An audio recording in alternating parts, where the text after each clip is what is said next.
A ver, ¿cómo pasamos de hacer fotos sueltas, lentas del interior de nuestro cuerpo a grabar una película continua y a toda velocidad? Pues hoy vamos a meternos de lleno en la tecnología que lo cambió todo, la tomografía computarizada espiral, un avance que de verdad transformó para siempre la forma en que los médicos ven el cuerpo humano. Muy bien, pues vamos al lío. Para entender bien todo esto, lo hemos dividido en 5 partes. Primero, vamos a ver cómo era el escáner de antes, el de para y sigue, para saber de dónde venimos. Luego veremos la revolución que supuso la espiral.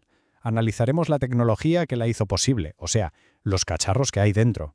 Después, cómo esa hélice de datos se convierte en una imagen que se pueda entender. Y por último, lo más importante, ¿por qué todo esto fue un cambio tan brutal para el diagnóstico médico? Y aquí está la idea clave, el concepto fundamental.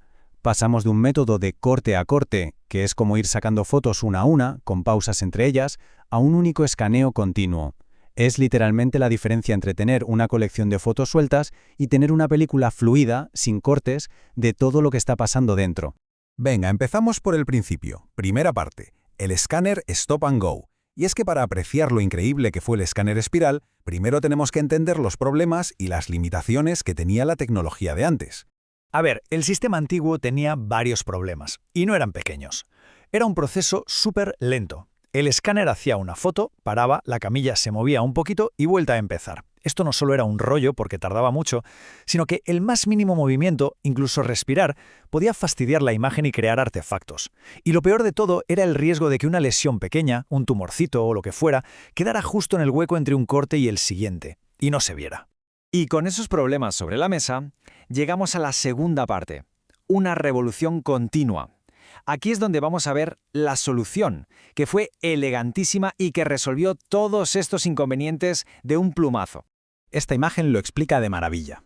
En vez de hacer anillos de datos separados, el sistema crea una hélice, una espiral continua. La analogía de pelar una manzana es que es perfecta. Imagínate sacar la piel en una sola tira, sin romperla. Pues esto es igual.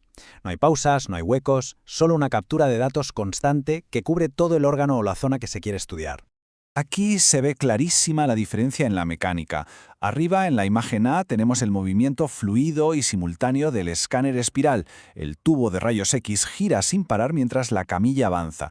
Y abajo, en la B, vemos el proceso de antes. Giro, parada, movimiento de camilla, giro, parada. Es la diferencia entre un flujo de información constante y una recolección de datos a trocitos. Vale, vamos con la tercera parte.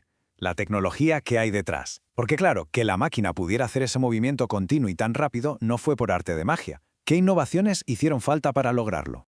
Y aquí llegamos al gran quebradero de cabeza de los ingenieros.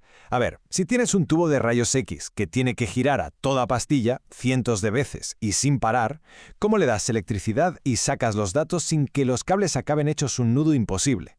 Resolver esto era, literalmente, la llave para que la tecnología espiral fuera una realidad. Y la solución fue esta genialidad, la tecnología de anillo deslizante. Es un sistema súper inteligente. En lugar de cables directos, usa unas escobillas que rozan unos anillos fijos.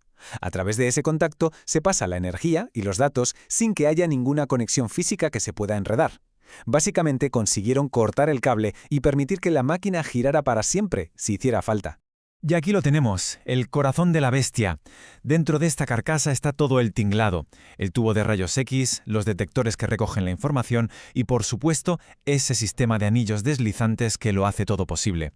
Este es el motor de la revolución espiral.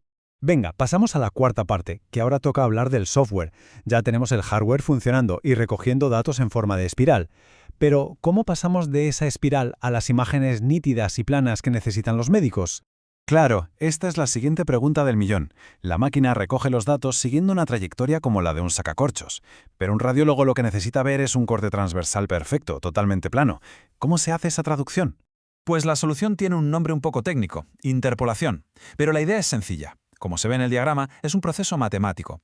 El ordenador coge los datos de la espiral que están justo por delante y por detrás del plano que queremos ver, y a partir de ahí calcula con una precisión increíble los valores de ese plano exacto. En otras palabras, rellena los huecos de forma matemática para crear un corte perfecto. Y esta comparación visual es genial. A la izquierda, en la A, tenemos la materia prima, los datos en bruto, esa hélice continua. Y a la derecha, en la B, vemos la magia de los algoritmos en acción, un corte de imagen perfecto, nítido y plano. Es la demostración de cómo las matemáticas convierten una espiral en una imagen útil para el diagnóstico. Y llegamos a la última parte. Con el hardware y el software funcionando a pleno rendimiento, la pregunta es, ¿y todo esto para qué? ¿Cuál fue el impacto real de la tomografía espiral en la medicina y, sobre todo, en los pacientes? Pues las ventajas fueron una auténtica locura. Primero, muchos menos artefactos de movimiento. ¿Por qué? Porque podías escanear un órgano entero en el tiempo que una persona aguanta la respiración una sola vez. Los escaneos, por supuesto, eran infinitamente más rápidos. Y lo más espectacular, las imágenes en 3D eran mucho mejores, porque al no haber huecos en los datos, las reconstrucciones eran perfectas, sin saltos, y además se podía pillar el momento exacto en que el contraste inyectado llegaba a su punto máximo en las arterias, logrando unas imágenes vasculares increíbles. Y para que nos hagamos una idea de la velocidad de la que hablamos, menos de 30 segundos, menos de medio minuto para escanear un abdomen entero. Esto no es solo comodidad. En una urgencia, en un paciente politraumatizado, esta velocidad puede ser literalmente la diferencia entre la vida y la muerte. Al final, todas estas mejoras técnicas se traducen en beneficios directos y muy claros para los pacientes. Escaneos más rápidos para los casos de trauma, menos agobio al no tener que aguantar la respiración varias veces y la seguridad de que no van a quedar huecos sin explorar por culpa de la respiración. E incluso en algunas situaciones permitió reducir la dosis de radiación. Y los resultados, bueno, es que hablan por sí solos. Mirad este nivel de detalle en una reconstrucción 3D del esqueleto, completamente nítida, sin desenfoques por el movimiento. Esto fue revolucionario. Los cirujanos podían ver las fracturas desde cualquier ángulo como si las tuvieran en la mano. O esto, la capacidad de ver el sistema vascular, las arterias, como la aorta, con esta claridad.